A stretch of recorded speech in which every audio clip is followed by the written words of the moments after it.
And now, an Envision Financial podcast with Luke Smith on Canberra's 2CC.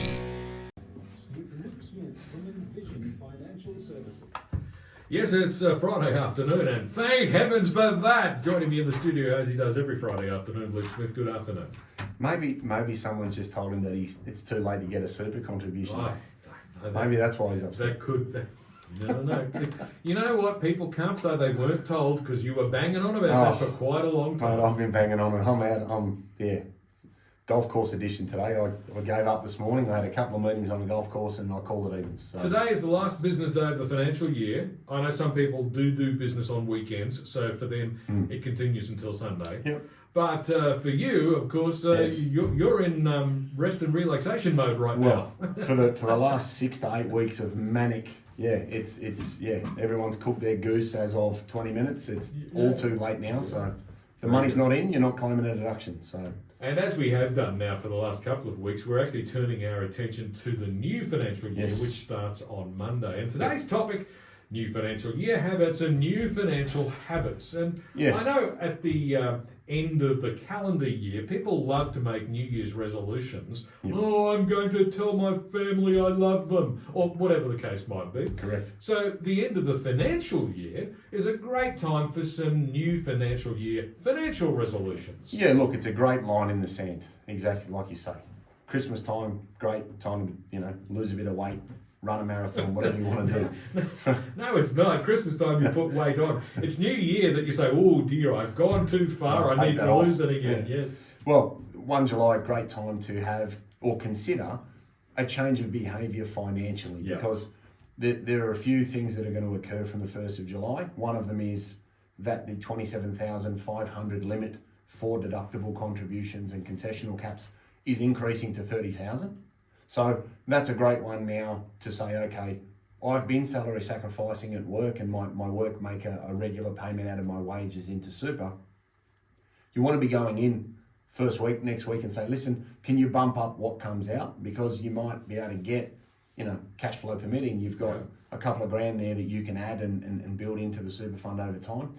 Well, the other thing that's actually happening from the 1st of July is people are going to get more money in their pay packets thanks to those tax cuts that were originally legislated all the way back, Scott Morrison.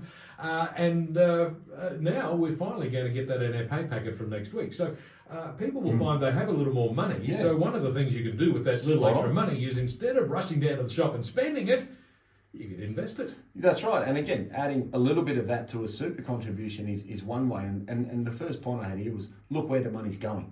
It's a good chance to take stock at 30 June and understand where some pain points may be. And I think, I don't like using the word budget because I think it turns people off, and it's like the word diet. People, they hear diet, they think starve to death. Mm-hmm. You don't need to do that. Just have an understanding of where things are going and the frequency of what you're doing, because I find a lot of people have the misconception that I only spend that much on that. When they actually look at the numbers, it's generally a lot more. And just look at some of those consistent things that are occurring and say, well, this is a regular event. Do we need it? And we've said in previous shows, do you need 9 pay TV channels? Because we all sit down and scroll for 25 minutes trying to find something to watch across 6 networks. But Luke, I've got Star Wars on Disney, I've got the motorsport on Fox, I've got something else on Netflix. I don't want to miss it. I know, me neither, but you take 2 of the 5 out. All I'm saying is if you know where it's going, things are expensive, life's expensive, people are doing it tough. We need to accept that a change of behaviour may be appropriate. And as you've rightly said, pay rises are coming because of the reduced tax cuts. A full tax cut would have been much nicer, but... Oh no, it's still the same tax cut, just distributed differently. Yeah, okay. That's a good way to sell it. Well, people on very high incomes get less of a tax cut, but the people on the more modest incomes get a much bigger tax cut. Yeah. So there you go. So that's me. I'm the one getting the bigger tax cut. You can blame me. Me too. But a great segue off your comment about there's a few extra dollars. If you know where your money goes and you can get some savings, I think the best thing people can do is start something from the July. If it's just something little, open a micro investing app, open a Vanguard investment platform, buy a growth index, and just put something in there. If not for you, for your kids. And we spoke a couple of shows back about, the simplistic way of starting something for children. And I've had a number of parents come in this week having listened to that episode and go, tell me more about what I can do. I didn't realise I could start with so little. Yeah. And you can open these micro investing apps with $100. That's a crazy ad that they run during the football for one of the big banks. And there's this bloke running around singing $1 single, and what you can do with your $1 single dollar. 100%. And I think if you took 1 or 2 coffees a week out of your routine and just threw that into a micro investing app and let it compound, nothing bad's going to come from that, right? That's great behaviour. It's like going on a diet. You don't need to cut out everything. Just cut out a couple of the naughty things that have a lot of calories in them and keep doing good things. Mm-hmm. All I'm saying here is if you're going to move into a new financial year, great time to open something, kick it off and just let it cook. Just leave it alone. And then if you do have a couple of extra bucks from your tax cut, maybe instead of putting $50 a month into it, make it 60, make it 70. You're only going to waste it on something you don't need. So you might as well leave it either for yourself or for your kids. And that brings me to my next point. If you're going to do something, automate it. Don't have to transfer money. You don't have to physically do something. If you can automate whatever you decide to do, that could be money into an offset account. It could be a new account for a holiday. It could be a new account for a tattoo. It could be a new account for some Jordans. Whatever it is, get it as an offset account if you have a mortgage because you want to be saving and actively putting money somewhere, but you also want it then reducing the assessable interest on your home loan. So most lenders, and I say most, not all, but most good lenders will let you have multiple offset accounts. Yeah. So if you do want to have a shoes and shopping account or a travel account or a kids account, whatever, get one and actively move money into it so that you don't have to think and transfer. Because as soon as you've got to do it, you'll miss weeks, you'll miss fortnights, and you'll get to midway point of the year and go, oh, we didn't really do that. Yeah. And it's so easy because most of us already automate some payments anyway. We might automate, 100%. If we've got a regular payment for rent, we might automate that. If we've got a regular payment for bills, we will 100%. Automate those. Yep. So we do it already. We just need to do it for our own benefit. Exactly right. And just leave it alone. I think automation is really, really key. We've talked about the salary sacrifice option. Go and increase what you're doing if you can, or just do a little bit more, or start one if you haven't. Because I find, the one thing I've seen of late when people have increasing costs, food, mortgages, rents, that discretionary lump sum that they've been able to save at the end of the year, at the moment I've found over the last 4 to 6 weeks, there's a lot less available to be able to throw into super at the end of the year. Now, I would much rather you do $50 a fortnight or $100 a fortnight where you can, than have to find 8 or 10 grand as a lump sum at the end of the year in light of all of the rising costs that people are dealing with. So you'll miss less, but you'll end up with more at the end of the year if you can, again, salary sacrifice, go to HR. Hey, can you just put 100 into super? Make it work. The tax cuts are going to make it work for you, as you pointed out. So you've got no reason to not be better off, or at least equal to what you had this year. Yeah, and because the other thing is, if you say take $100 a week as an example, because that's easy to calculate, it's just over $5 grand a year. Now, if you want to put $5 grand into your super at the end of the year, you could do it that way by saving up and then putting it in. But if you put it in every week, those little increments are already starting to earn interest once they're in there. Exactly so right. You're actually contributing more than the $5 grand. Yeah, and you look at what markets have done and how crazy price stuff is at the moment. Not only are you benefiting from the deduction, but you're benefiting from the growth of what's in there. But you're also then identifying, hey, I'm not a great saver. Hey, my self-control isn't great. Hey, I have a range of things that I can blame. If you have it done for you, there's a greater chance of having more in there at the end of the year, but you will miss less along the way. And I think that leads me to my next point. Set a specific goal. If you don't aim at something, you're going to hit nothing. All right, so regardless of what it is for your household, pay off more of the mortgage, make an extra payment to the offset account, pay down the kids' school fees faster, pay the investment property off, add money to super, save for a new car, whatever it is, doesn't matter what it is, write it down, shove it on the fridge. And the most important part of this is make it realistic, okay? Don't go, okay, by 30 June next year, we're gonna do X, right? Not going to happen. What could I do by the end of September? Give yourself a short time frame. Okay? Make it realistic. Did you hit it? Did you not hit it? If you hit it, reward yourself. Buy yourself a new pair of Jordans. Buy yourself something.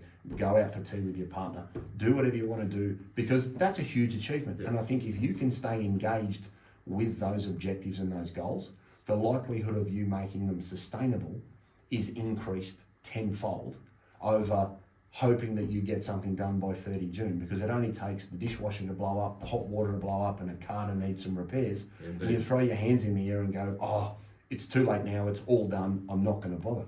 Short time frame, make it reasonable, make it achievable, build in some consequence.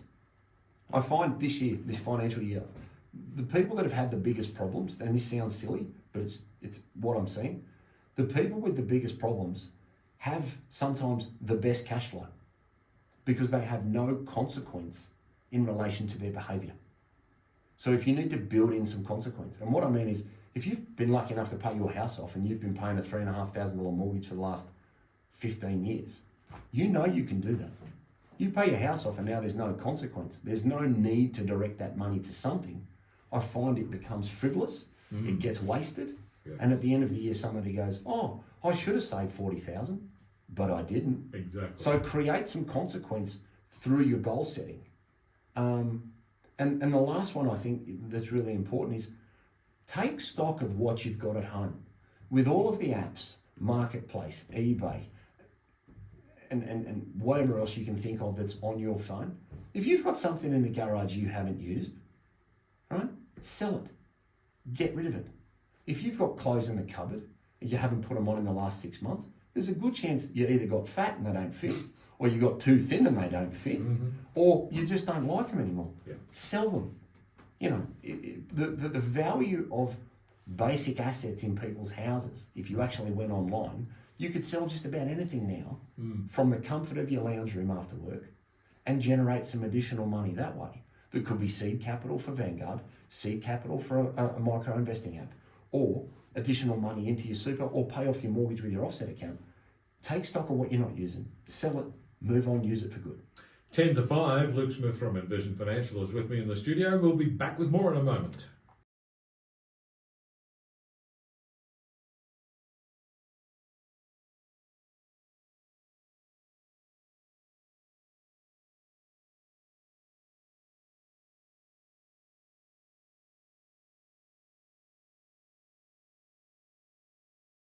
Well, it's about 5 minutes to 5 now. Luke Smith from Envision Financial is with me in the studio today. We're trying to set some new financial habits for the new financial year. All right, so what do we need to remember? Well, I think the first one is know where your money's going. And again, I'm not saying have a detailed budget to the cent, but just look at the big reoccurring expenses and see if you can either shave them, get rid of them, or reallocate that money because it's something that you thought you'd cancelled. Because we've all been guilty of that, especially on an iPhone. Have a look at the apps and the things that you're paying for every month that you haven't used for forever, because I was mortified at a translation app that I took out in 2014 to go to Argentina that I found about 6 months ago. Right. It just says I'm not great with tech, but you know, whatever. Direct a little something into a micro investing app or a portfolio. You don't have to be a stock specialist. Pick a growth option, have 70 to 80% of it in growth assets, throw in $50 and throw in $10 a month. And if you can do 20 or 30 or 40 or 100 or 200, do whatever you can afford to do for your children. I know I did some numbers for a young lady in the office this week, and we were at $700,000 or $800 with a few assumptions for his 2-year-old when that 2-year-old was 25. Right, and the assumptions weren't astronomical, and we talked about them on the show the other week. So start with little, add a little, but add it consistently. Automate what you can. Go to HR and ask if they can put some more money into super in light of the tax cuts that we've been talking about and the saving that you're going to get. You don't have to put it all in. If you save $300 in your pay, put 50, put 100, put a third.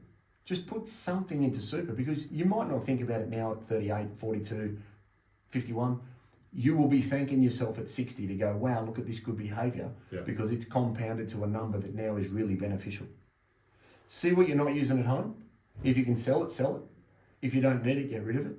I think, financially and emotionally, people have had a very tough financial year in light of all of the economic events and things that have gone on of late. So if you can shed some waste and make some money, there's some seed capital for a micro investing app. There's some seed capital for a Vanguard. There's some seed capital for a personal deductible contribution. There's value in your cupboard drawers. And if you're like me, you open stuff and go, oh, didn't know I had that. Shows how often I've worn it. So, make the most of what you have at home. You'd be surprised what you can sell, because the apps now make it very, very easy and very affordable. And also set some short-term goals. Don't worry about 30 June next year. Worry about September. Make it affordable, make it consistent, reward yourself if you hit it. And I think that will give people some really good skills and some new habits leading into the new financial year. And where can we get more information? Yes, so 6260-4749. envisionfinancial.com.au on the internet. We've got the strategy stack of Luke Talks Money on iTunes and Spotify. We've got the YouTube channel Envision Financial Canberra. You can subscribe to that and get a back catalogue of all the shows that we've done. We've got YouTube Shorts. We've got the strategy stacker on the Tiki Talker. And all of these types of financial strategies are in Smart Money Strategy, your ultimate guide to financial planning. I'm not sure if you buy it, it's deductible, but ask for forgiveness. Depends on what you do for a living. Luke, thanks very much. We'll catch you next week. See you next week. Luke Smith from Envision Financial, back again at the same time next Friday.